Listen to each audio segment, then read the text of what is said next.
다음은 우리 10장의 두 번째 파트를 공부해 보도록 하겠습니다.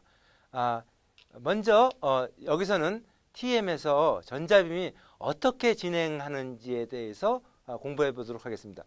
이 TM의 맨 위에는 여기 전자총이 있고 그 밑에 같이 원어트 실린더라는 게 있습니다. 이렇게. 그 다음에 그 밑에 여러분들 아노드가 존재하고 여기에 그 다음에 콘덴서 렌즈, 그다음에 요 밑에 콘덴서 렌즈 어페처가 있고 요게 시료가 놓이는 곳입니다. 그러니까 콘덴서에서 빔이 여기에 콘덴싱이 되는 거죠. 모여지는 거죠. 그 밑에 오브젝티브 렌즈가 있고 여기 오브젝티브 렌즈에 어페처가 존재합니다. 요거를 요 프레임이 제일 중요한데 요 프레임을 우리가 오브젝티브의 렌즈의 백포칼 프레임 또는 프레임 오브 디프렉션 패턴, 그 다음에 오브젝티브 렌즈의 어페처가 들어가는, 즉 세 가지, 요 H를 빨간 걸 써놨네요. 중요하기 때문에. 여기서 결국 TM에서의 모든 오퍼레이션이 여기서부터 시작되는 겁니다. 자, 그 다음에 이게 여기에 이제 요 밑에 인터미디어트 중간 렌즈가 존재하고 여기에 밑에 프로젝션 렌즈가 존재하는데 이쪽 그림은 이게 셀렉트드 에리아 디프렉션 패턴을 만들 때, 그 다음에 이 그림은 우리가 이미지를 만들 때의 그림입니다. 요거에 대해서는 요 다음 장에 다 자세하게 한번 보여드리도록 하겠습니다. 자, 다음은 우리가 전자회절상을 만들 때 우리가 전자빔이 어떻게 이동하는지를 보여줍니다. 다음과 같이 콘덴서 렌즈를 통과하고 그 다음에 시료를 통과해서 여기 오브젝티브 렌즈를 통과해서 오브젝티브 렌즈에서 이 초점을 맺습니다. 이게 뭐냐면 처음에 배운 전에 배운 우리가 투과점이 만들어지고 여기 회절점들이 이렇게 만들어지잖아요. 그러니까 여기가 뭐냐면 최초의 전자회절상이 만들어지는, 즉 오브젝티브 렌즈의 백포칼 프레임인 거죠. 여기에 뭐가 있다 그랬어요, 여러분들? 오브젝티브 렌즈에 어페처가 존재한다 그랬어요.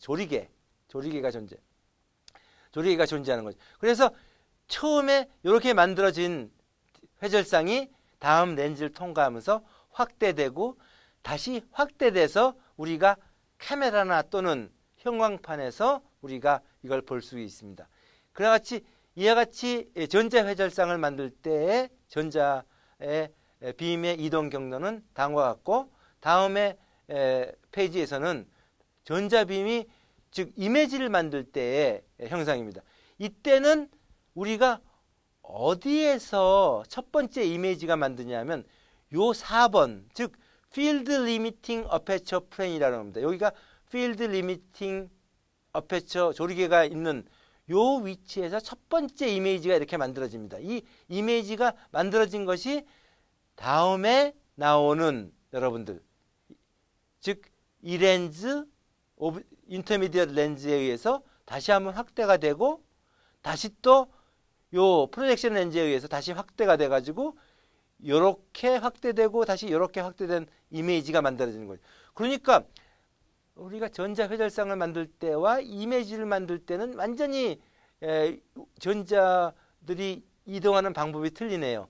여러분들 여기 보세요. 여기가 오브젝티브 렌즈 어페처 프레임인데 요 오브젝티브 렌즈 어페처가 얘를 싹 가리고 있죠. 단지 투과한 애들만 통과했네. 그래서 투과한 빔만 가지고 여기에 확대된 이미지를 우리가 얻게 되는 겁니다. 그래서 이것이 투과 전자현명에서는 먼저 투과된 빔만 가지고서 우리가 이미지를 만드는 거죠. 자, 전자현명에서 이미지를 만드는 데는 이와 같이 투과된 전자빔만 가지고 만드는 게 아니라 사실은 회절된 빔을 가지고도 이미지를 만들 수가 있습니다. 그런데 또한 우리가 재료에 따라서 이미지가 만들어지는 게 틀리는데, 먼저 우리가 비정질 재료에서의 어떻게 이미지가 얻어지는지를 볼게요. 비정질 재료에서는 템의 이미지가, 비정질 재료에서는 회절이라는 게 없습니다. 그렇기 때문에 여기서는 완전히 산란에 의한 콘트라스트만 얻어집니다.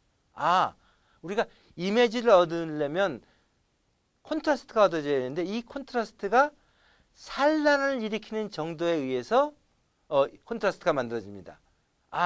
물론 결정질 재료에서는 회절을 일으키는 정도도 참여를 하는데, 이 비정질 재료에서는 회절을 일으키는 정도는 참여를 안 하고 산란을 일으키는 정도만이 사용이 되는 거죠. 여러분들, 다음과 같이 원자에 다음과 같은 란다 만원의 파장을 갖는 전자 빔이 들어와서 다음과 같이 란다2로 이렇게 나갈 때, 산란을 할 때 이 파장이 같으면 우리는 그거를 탄성 산란을 한다고 합니다. 우리가 TM에서 이 이미지를 만드는 거는 우리가 전부 탄성 산란만은 생각합니다. 자, 우리가 이 탄성 산란을 할 때 가장 중요한 게 뭐냐면 요 입사각과 요 탄성 산란하는 요 사이 각이 요게 베타, 즉 스캐터링 앵글입니다. 스캐터링 앵글에 따라서 스캐터링 인텐시티는 다음과 같이 이렇게 됩니다. 그러니까 우리가 이게 산란을 많이 하게 되면 다음과 같이 이렇게 되고, 산란을 작게 하게 되면 강도가 이렇게 되거든요. 그러니까 딱딱한 애들한테는 확 잘 부딪혀 나가고, 우리가 부드러운 애들한테는 잘 부딪혀 나가지는 못합니다. 자, 그래서 우리가 얘를 이용해서 이미지를 만드는데, 다음은 우리가 A쪽이 다음과 같이 A쪽은 A와 B로 이루어진 두 개의 원소를 생각하죠.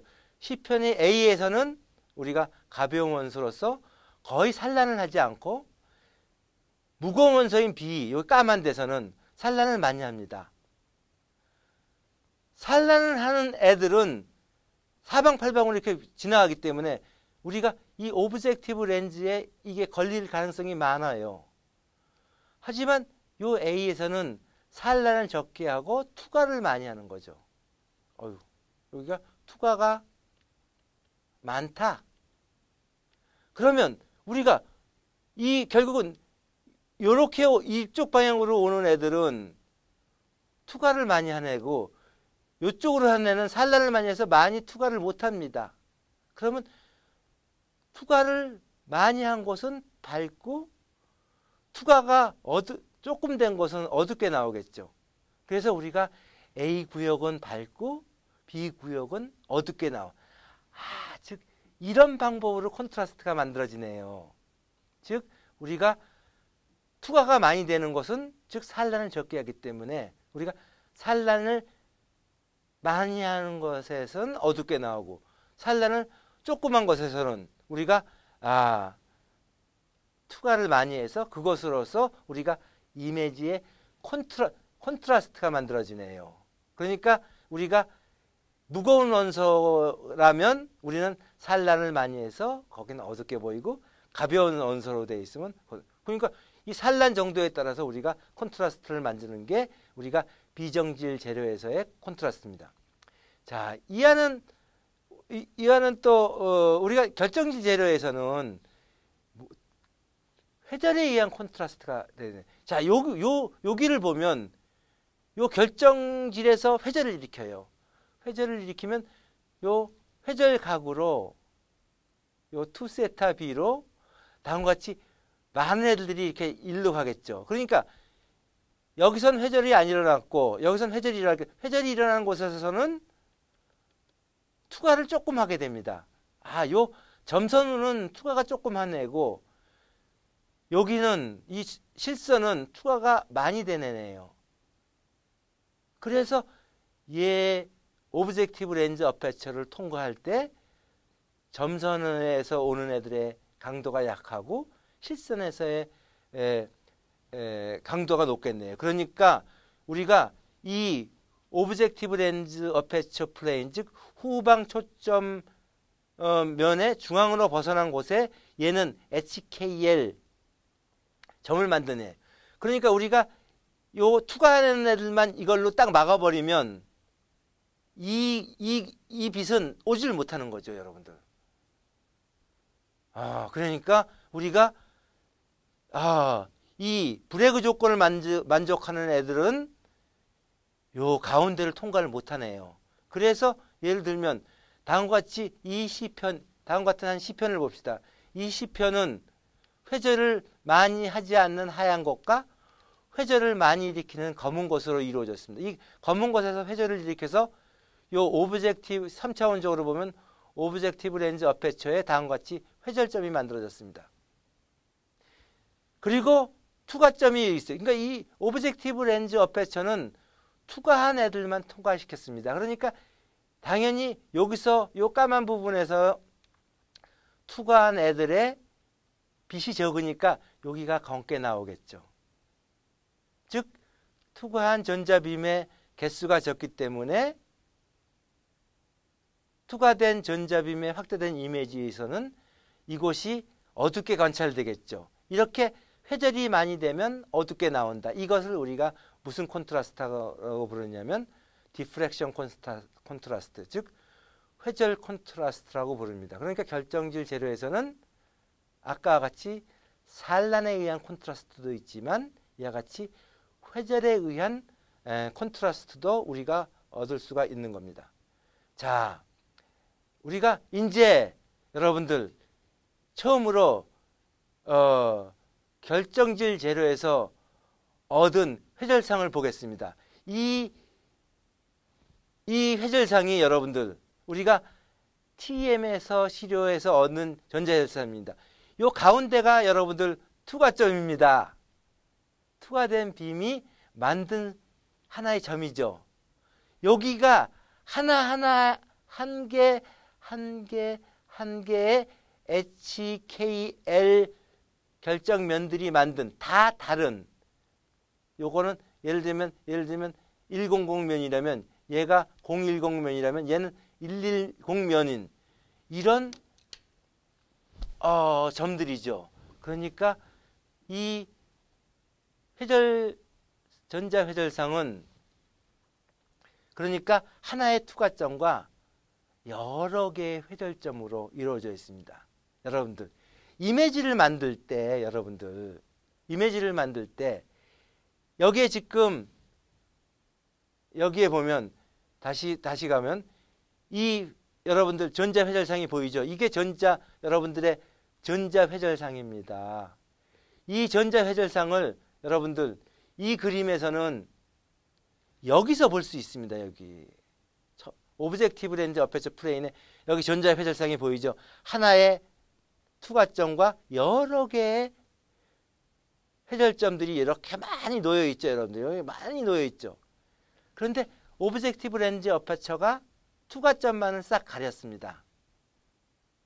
즉 오브젝티브 렌즈 어페처로 투과점만을 만들어서 이미지를 만든다. 뭘만 이용해서요? 요 000점만 이용해서 이미지를 만든다. 이렇게 만드는 것을 우리가 브라이트 필드 이미지라고 부릅니다. 무슨 이미지요? 브라이트 필드 이미지. BF 이미지라고 그래요. 그러니까 우리는 투과된 정보만 가지고서 이미지를 만들자. 이것이 브라이트 필드 이미지입니다. 이와는 상반되게 두 가지 또 방법이 있는데 다음과 같이 여러분들 이미지를 만드는데 이거 보세요. 여기가 이게 오브젝티브 렌즈 어퍼처에 나머지는 다 막혀 있고 여기만 뚫려 있는 겁니다.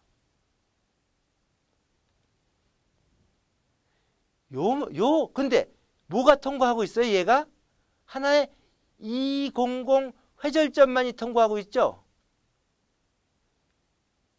즉 우리는 이게